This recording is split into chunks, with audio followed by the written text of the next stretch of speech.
šajā trešā vietā ļoti stabili. Tas nozīmē, ka, ja viss būtu bijis kārtībā, īstam vīrietim ir jāizaudzina dēls, jāapredz smuka sieviete un jāspēj jebkurā diennakts laikā salikt sarkanās zvaigznes mopēda motors. Šodien 1. maijā mēs esam Biķernieku trasē, kurā notiek zelta mopēda sacensības.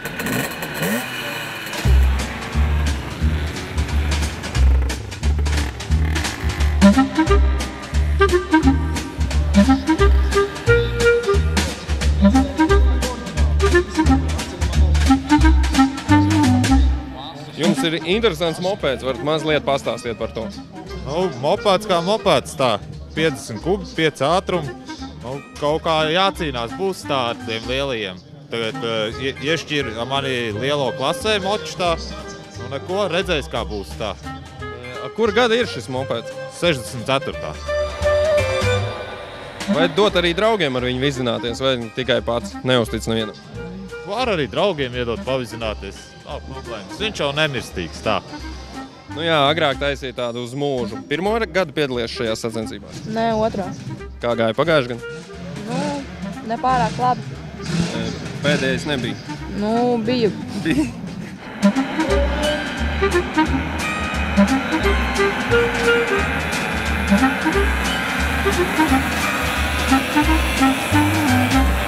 Oskars ir godpilni no pirmo vietu ieguvis pirmajā braucienā. Kāds ir izjūtas? Nu, pozitīvas. Vienīgi drusku mulsina tas, ka mums te laiciņš drusku šitāds, bet reāli nebaidamies, braucam arī citos laika apstākļos. Varēja būt drusku kuplāks dalībnieku skaits, bet ir tā kā ir.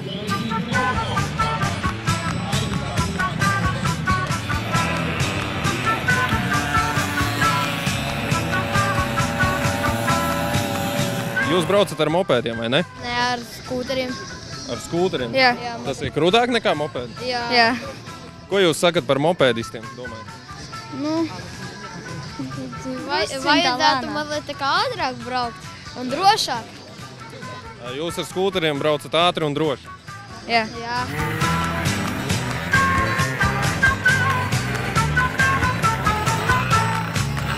Tu brauc uz vienu riteņu, vai ne? Jā. Cik ilgi jau to prot darīt?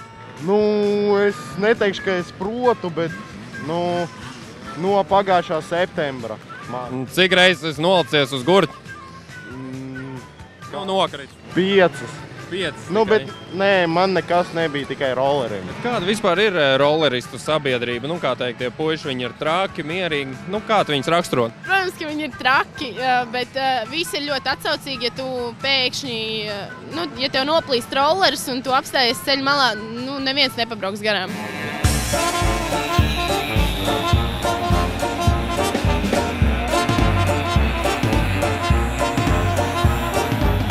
Vienmēr tehniku pievilina meitenes. Kā jums ir ar meitenēm? Labi.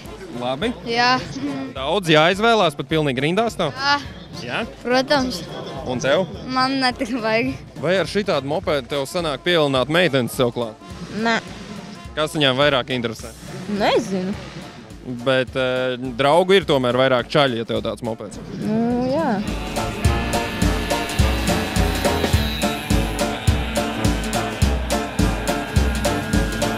Meitene un trešā, tas daudziem čaļiem ir kā, sitiens zem josviet. Es nezinu. Es arī krosā braucu, un tad tur ir vairāk meitenes, un tad mēs tur savā starpā cīnamies, bet te man vispār nebija ar ko cīnīties, jo nebija meitenes, un arī visi tiem, kuriem lēnākie tiek pa beigām, bet tā kā tētis aizskrēja pa priekšu, tad man viņš vairs viņu nepanāca. Kāds tēvam būs izjūtas tad, kad meita noķers tēvu? Tad laikam vairāk nebraukšu. Visi medīs plinti krūmot. Nebūs tā, ka nebraukšu, vienkārši braukšu jubilejas pasākumos, atklāšanā, Vaidavas kausā, kas ir mūsu zelta mopēda atzimšanas meka. Kā ir tā nonācis, ka jūs šodien šeit zelta mopēda atnākuši? Biķernieku trase ir šo sacensību organizators. Un šīs ir vienas no pašām interesantākajām sacensībām. Un, man liekas, vienas no pašām sirsnīgākām un tādām aizraujošākām sacensībām. Jo šeit satiekās kopā gan vēsture, gan mūsdienas. Satiekās kopā veci vīri ar jauniem puišiem. Un, no vienas puses tas varbūt pat izraisa smaidu cilvēkos, labu garstāvokli, bet tai pašā laikā šeit arī ir īsts sacensību gars. Un tā nav tikai šodien. Šeit jau vīri tos motociklus ir gatavojuši visu ziemu, ja, šos mopēdus. Un tā ir tai pašā laikā arī īsta sacensība. Kas ir grūtākais noorganizēt šādas sacensības? Nu, īstenībā, būtībā grūts jau nav nekas. Šeit ir jābūt pieredzēji. Un vienkārši ir jāsaliek kopā tā kā mozaīka. Ir jābūt komandai, kas palīdzēs. Un nav nekas traks. Tie, kas vēl nepiedalās mopēdu sacensībās, kas viņiem ir nepieciešams, lai viņi te piedalīties varētu? Pirmkārt jau ir jāatrod tas mopēdiņš. Pateikšu godīgi, ar katru gadu viņi ir mazāk. Bet reāli var jau kaut kur atrast un pa sludinājumiem, pa šķūnīšiem kaut kur atrodam, kaut kādas detaļas arī taisam no jauna un paldies, ka mums ir skuteristi, kas arī palīdz no tām detaļām, kaut kas dara arī mūsu mopēdiņiem. Mopēdus ir grūti tagad mūsdienās vairs atrast, viņas vairs neražo.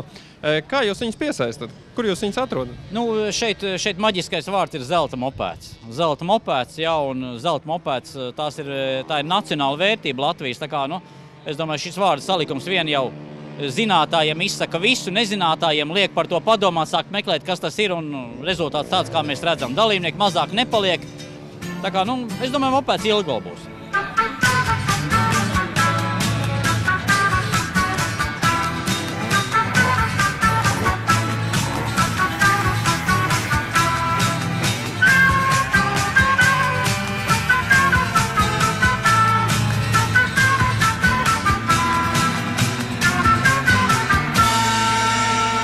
Zelta mopēds līdz jau tuvojās noslēgumam, tāpēc, ja jūs nepaspējāt uz šo, noteikti nāciet nākamgad. Es domāju, ar mopēdiem Latvijā ir aizrāvies. Katrs ir izbraucis vismaz ar mopēdu. Es domāju, visa Latvijas bobsleja izlase ir braukusi ar mopēdiem, jo tik labi stumt tikai spēj mopēdisti.